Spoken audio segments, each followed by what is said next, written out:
Miniquin, Wiesinen. Good afternoon, everyone. It's me, Corey the Coyote Whitford, broadcasting from the official news portal of the Treaty 2 territory. You're watching Mogs and Trail News Live.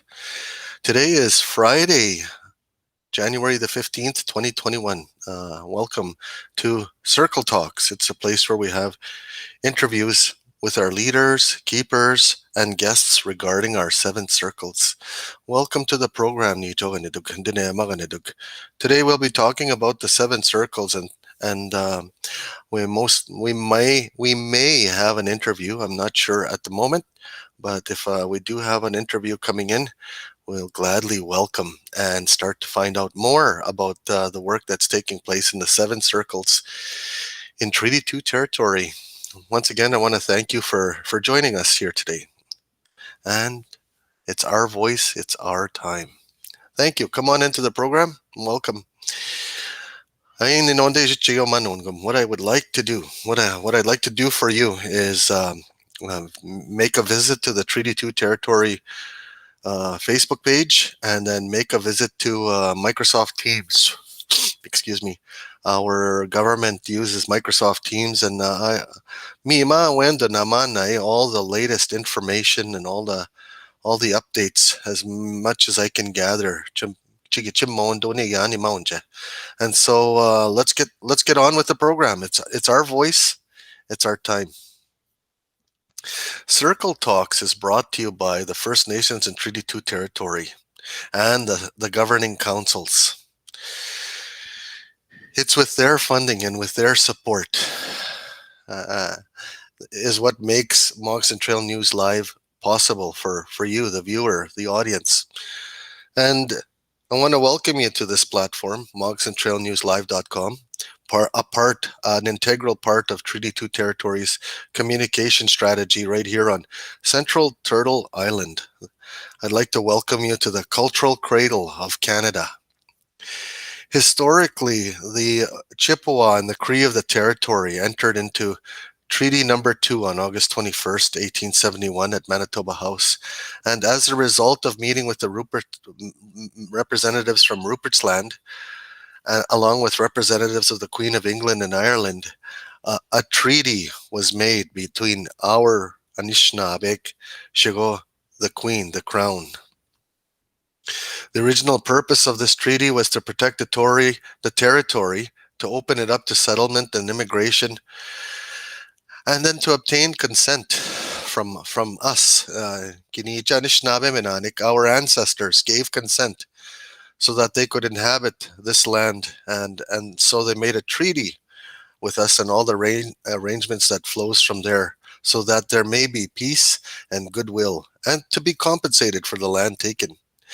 I want to welcome all of our 9 nations that now comprise this Treaty 2 territory.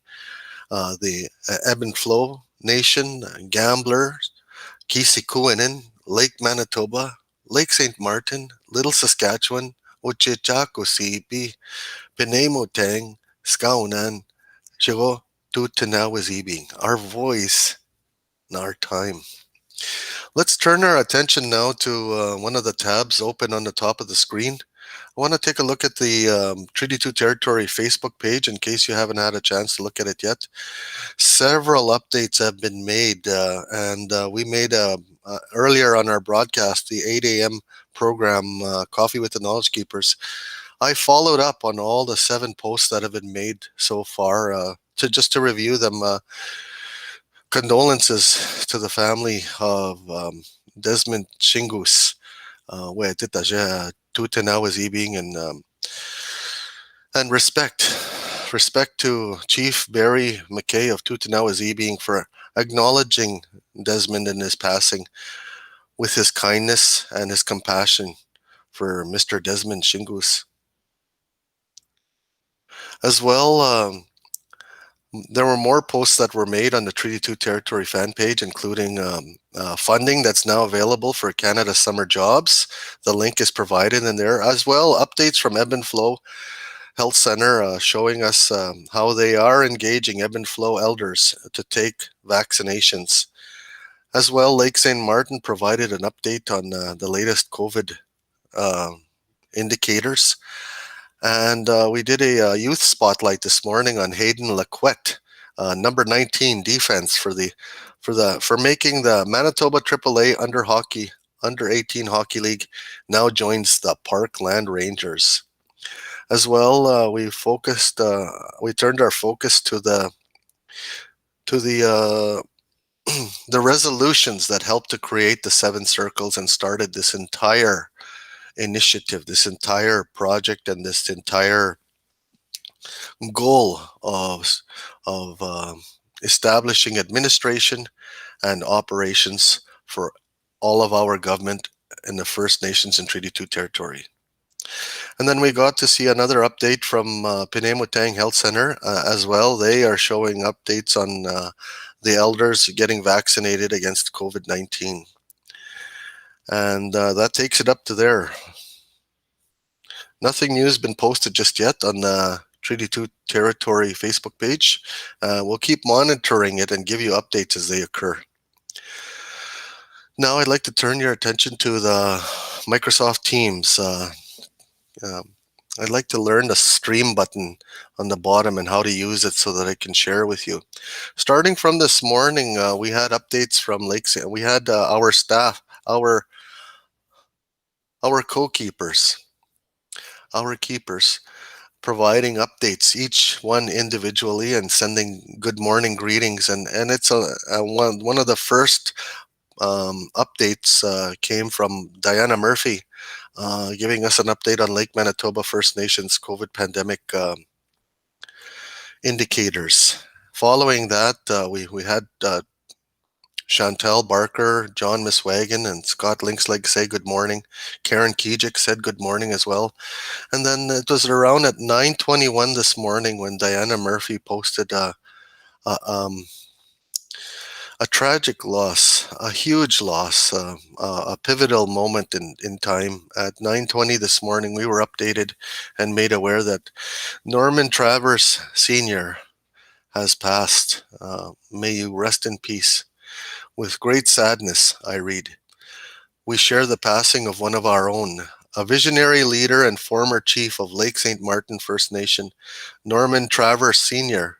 was a devout man of God and a pillar of his community. Miigwech Norman, for an outstanding lifetime of your teachings and leadership. SCO sends condolences to Norman's family and loved ones at this most difficult time. Southern Chiefs Organization. Thank you for that update. Very timely indeed. Ron Missy Abbott as well acknowledged that we're losing our elders, and Ron states that a wealth of information is now gone. Rest in peace, Norman Travers Sr. And then throughout the morning, around 9:41, Scott Linksleg posted another update for us to read from. If I can get this thing to go smaller. And there's a broadcast that's coming up, First Nations and the Healthcare System, dated for January the 19th, 2021 from 12 p.m. to 1:30 p.m. And it's called First Nations and the Healthcare System. And there will be guests for this discussion, including I wish I could see this more easily. Mr. Shaheen Hussein will be there. Samer Shaheen Hussein. Marlene Potras, Regional Chief for the Assembly of First Nations and Alberta Association. Cindy Blackstock, Gitsan activist for child welfare and an executive director of the First Nations Child and Family Caring Society of Canada, and professor for the School of Social Work at McGill University. As well, our fourth panel speaker will be Marjorie Siwi, Executive Director of the First Nations of Quebec and Labrador Health and Social Services Commission. Your main moderator, your main speaker, your main facilitator will be Mr. Ghislaine Picard, Chief of the AFNOL. The line underneath the heading reads, "Interactive virtual meeting about racism and discrimination against Indigenous peoples in the healthcare system." Again, that'll be broadcast on Zoom and broadcast in English. The title of that event, once again, First Nations and the Healthcare System, dated for January 19th from 12 p.m. to 1:30 in the afternoon. Okay, I'm going to continue on with the post this morning. One posted from Marlene Davis earlier this morning as well, and it turns us to the CTV News. Breaking news. New COVID 19 modeling shows pandemic resurgence in Canada rapidly worsening. And the article reads as follows: Ottawa. The spread of COVID 19 continues to surge rapidly across the country, with tens of thousands of new cases and thousands of additional deaths forecasted in the coming weeks. New national modeling released on Friday shows that Canada is on track to see up to 796,630 total COVID 19 cases and 19,630 deaths by January 24. And federal officials are urging swift action to avoid Canadian doctors having to make impossible choices such as who gets an ICU bed. The short-term forecast shows a continuation of rapid growth, and if Canadians continue to have the same amount of close contact with others, the pandemic will continue to resurge. We need to keep reducing in-person contacts. For the moment, that's the way to get these numbers down, said Prime Minister Justin Trudeau during a Rideau Cottage address on Friday.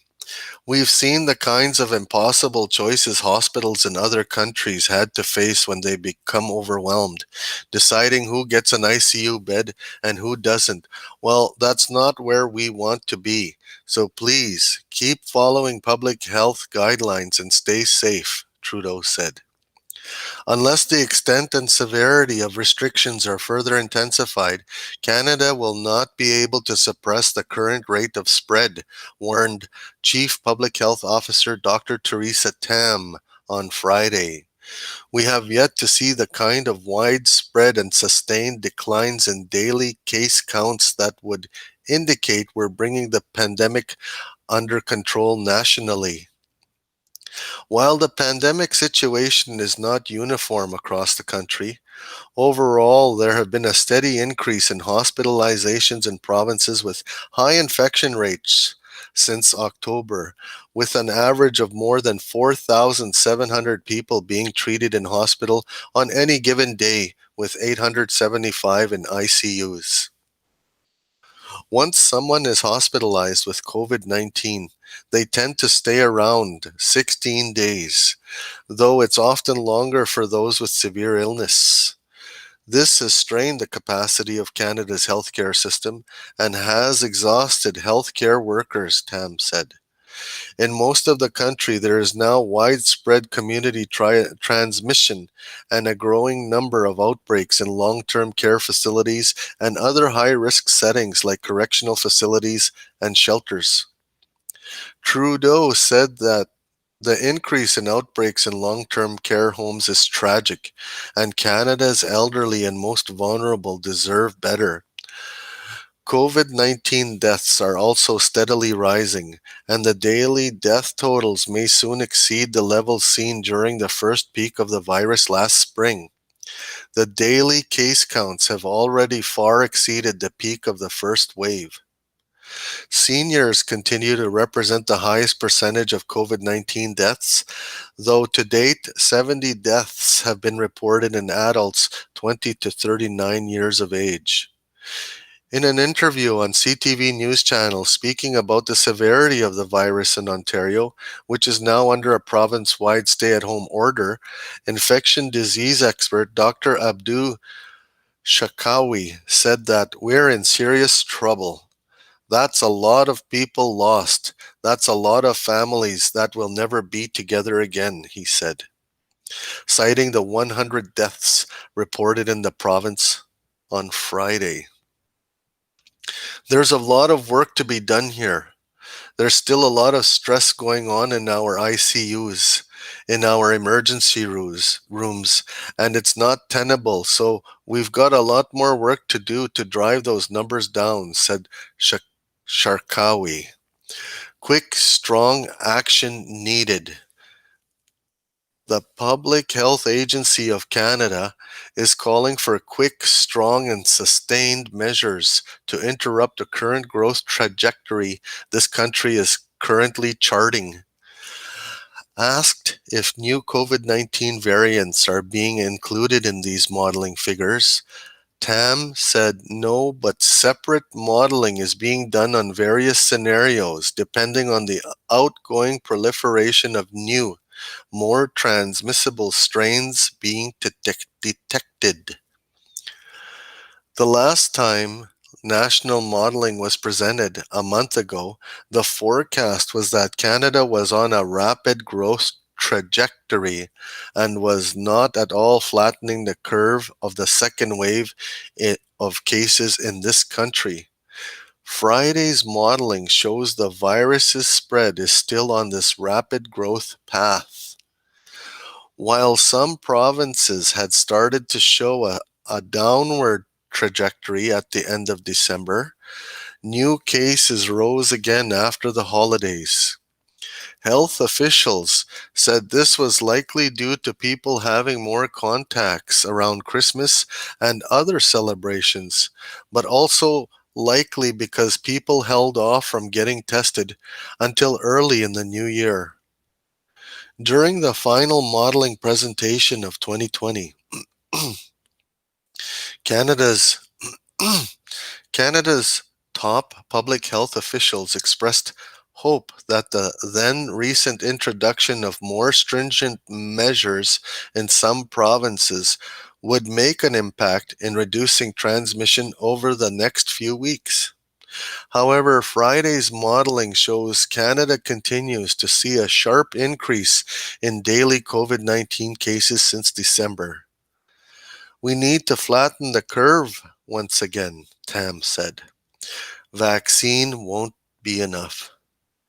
While the ongoing COVID-19 vaccine rollout is positive news, offering initial additional protection for those on Canada's front line and to the most vulnerable, Tam warned that it will be months before most Canadians can access most Canadians get access to shots, and it's essential that the healthcare system has a capacity to administer them on a mass scale when the time comes. That will be the challenge if the virus continues to amplify and more Canadians are hospitalized. Public health measures work. The vaccine in the short term is not going to make any difference to the transmission, Tam said. As vaccine supply increases, COVID-19 vaccine implementation will be one of the most complex undertakings in the history of public health. We know that Canadians are tired and that the winter months will be very challenging as we continue to grapple with high rates of infection in many areas of the country, Tam said. Often the end of the race is the hardest part, but it won't last forever. For now, we must redouble our efforts at this pivotal moment and get this done.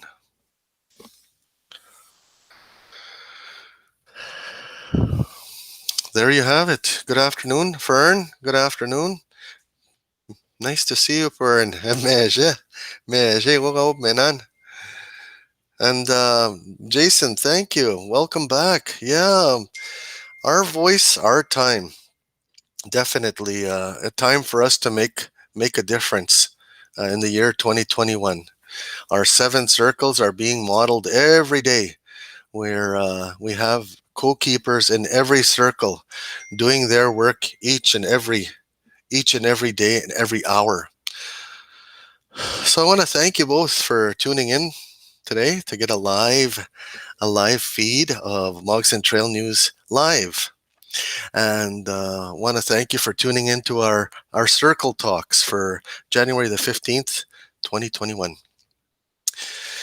This evening, Magi Jago Jingaway bis 4x4 ni awa jetun na washing. Anay una mi kana una just nunya di jin nakakya we tiga ay ka quick cheyong. Magi Jage any gay tinga nikam bis Magi Ja Gawin machine get you no see. Hamsatash. I want to thank you both, Jason, Fern, Nijek. Thank you for tuning in this afternoon. We'll see you again at 3 p.m. Mino niswiti began jisek. Umayga binagishkun. All right. Miwech, Nijek. Thank you. Thank you so much. Take care, and we'll see you at 3 p.m. And listen, right under the wire, listen. Just like a garage door that's closing. Listen. You just you just got right through there, eh, Leeson? I'll see you at 3 p.m. Take care, everyone. Miwech. Aho.